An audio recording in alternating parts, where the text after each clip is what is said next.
யார் நீ? ஏன் இங்கு வந்து ஆடுகிறாய்? உன் கோர ரூபத்தைக் கண்டு அஞ்சுபவள் நான் அல்ல. பளிங்கு மண்டபத்தை பாழ் மண்டபமாக்கி வழிப்போக்கர்களையும் இருக்க இடமற்றவர்களையும் பயமுறுத்தி துன்புறுத்தி பழி வாங்கும் நீ யார்?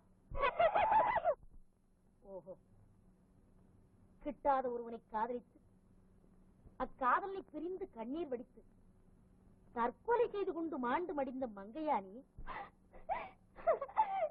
வெண்டாயிரகால கல்லானை வெள்ளானை கண்டாக்க கையால் எழுதானே